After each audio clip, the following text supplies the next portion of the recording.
Hi అండి. Today పొదరిల్లు episode ఏం జరిగిందో చూద్దామా? రే బుద్ధి లేదా అంటూ మన శైలు వాళ్ళ నాన్న తిడుతూ ఉంటాడు. ఏరా నీలాంటి మెకానిక్కి నా కూతురు అవసరమా? నాన్న వెళ్తావా లేదా అని అనేసరికి నువ్వు ఇంటికి రా అంటే నేను వస్తాను నాన్న నువ్వు వెళ్ళు అంటూ వాళ్ళ నాన్నని పంపించేస్తుంది.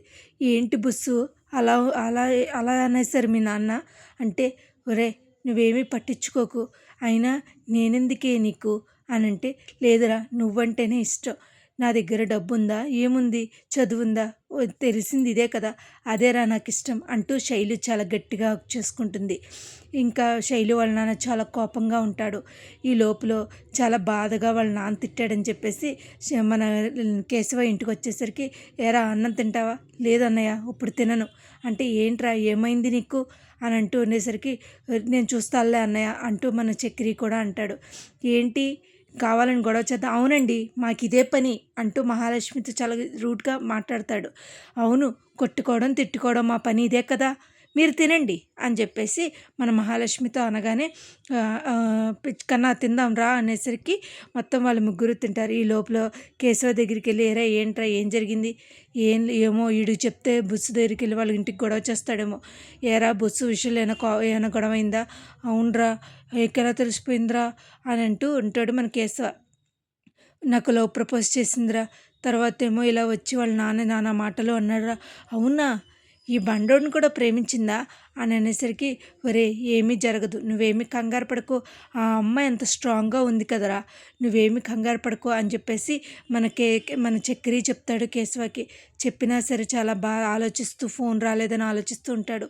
ఇంటి దగ్గర శైలుని వాళ్ళ నాన్న, ఏంటి ఏం చేద్దాం అనుకుంటున్నావు అమ్మ నువ్వు, మమ్మల్ని ఇలా ముంచేద్దాం అనుకుంటున్నావా, నిన్ను ఎలా పెంచాను, అసలు ఆ మెకానిక్తో ఏంటి, అసలు నువ్వు ఆ మెకానిక్తో అవసరమా నీకు అంటే, ఏమైందండి వెళ్ళి నీ కూతురిని అడుగు ఏమైందే, ఏంటి మెకానిక్తో తిరుగుతున్నావా, అసలు సిగ్గుందా నీకు, నేను ఆ మెకానిక్నే పెళ్లి చేసుకుంటాను, అయినా సరే నువ్వు చేసుకుంటానంటే వాళ్ళ ఇంటికో వాళ్ళకి పేరు లేదు, ఓ పద్ధతి లేదు, ఓ పాడు లేదు, ఏం లేదు, వాళ్ళకి ఓ పేరుంది తెలుసా నీకు, అసలు ఆ ఇంట్లో మనుషుల గురించి నీకేమన్నా తెలుసా, అసలు నాకు శనికి దరిద్రం, నా ఇంటికి శనిలా ప్రపంచావే నువ్వు అని చెప్పేసి వాళ్ళ నా అమ్మ కొడుతూనే ఉంటుంది. ఆగు అమ్మాయిని కొట్టుతావా ఏంటి, మన అమ్మాయిని మనం అలా కొట్టుకోకూడదు, చెప్పి దారిలో తెచ్చుకోవాలి, ఇంకా వాడితో నువ్వు మాట్లాడటానికి వీల్లేదు, వాడినే చేసుకుంటాను నాన్న, వాడినే చేసుకుంటాను, ఎన్ని అన్నా కూడా వాడినే చేసుకుంటానని చెప్తుంది. ఈ లోపల వాళ్ళ అన్న వస్తాడు, వాడికి ఏమీ తెలియకూడదు, ఏమైంది నాన్న అంటే, ఏం లేదురా ఏమీ లేదు కదా, సరే అయితే నేను వెళ్తున్నానని చెప్పేసి వెళ్తాడు. ఇంకొకసారి ఇలా చేయకమ్మా, నీ ప్రవర్తన మార్చుకో, ఇది జరగదు, ఒక మెకానిక్ని నేను చేయడం అనేది జరగదు అని అంటాడు. తెల్లారేసరికి ఎలాగైతే మన మహాలక్ష్మి విడాకులు తీసుకుందాం అనుకునేసరికి, తెల్లారేసరికి అడ్వకేట్ని కలుద్దామని ఇద్దరు వెళ్తారు.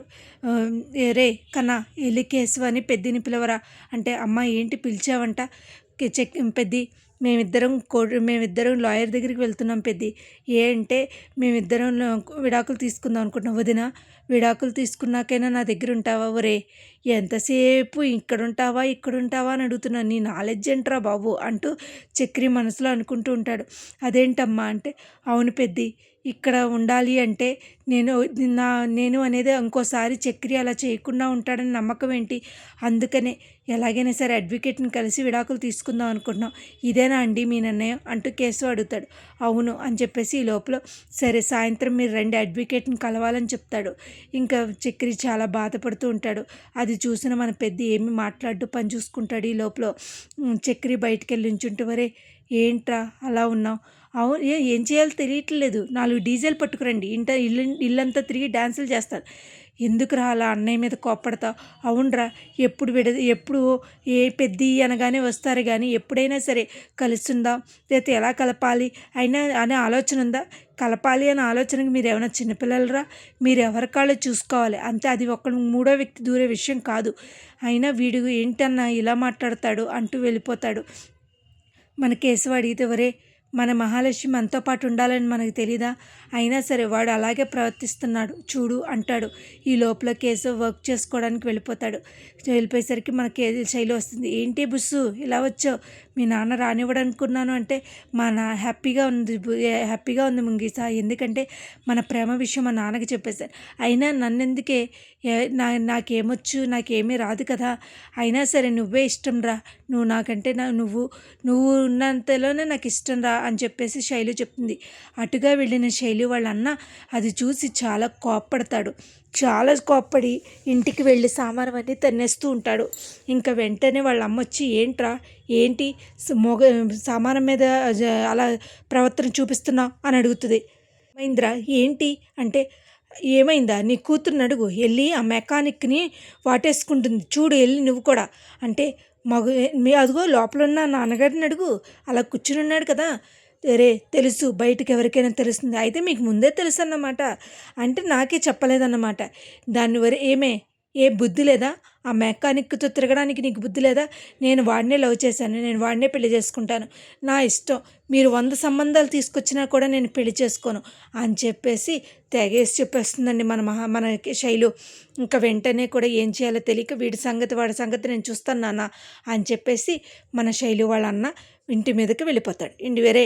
రే ఆ మెకానిక్ని పిలవండిరా. ఏంటి మెకానిక్కా? నీ కొడుకుని పిలువ, వాడే నా కొడుకు, నేను వాడిని బాబుని అంటాడు మన నారాయణ. ఈ లోపల వస్తారు మన చక్రిని పెద్ది వచ్చి, ఏంటి ఎవరు నువ్వు అంటే, బుస్సు వాళ్ళ అన్నయ్యవా? ఒరే నా తమ్ముడు బామ్మద్ది నువ్వా? ఎవర్రా అంటే, అన్న శైలు వాళ్ళ మన కేశవ వాళ్ళు ఎవరు అని చెప్పి అవును, అస్తమానం బుస్సు అంటారు కదా. అవునన్నా అనేసి అంటారు. ఇవాళ ఎపిసోడ్ అయితే ఇదేనండి. మరి రేపటి ఎపిసోడ్లో ఏం జరుగుద్దో చూద్దాం. నా వీడియోస్ కనుక మీకు నచ్చినట్టయితే లైక్ చేసి, షేర్ చేసి, సబ్స్క్రైబ్ చేస్తారని కోరుకుంటున్నానండి. ఇలాగే నన్ను ఆదరించాలని కోరుకుంటున్నాను. Thank you so much. Thank you.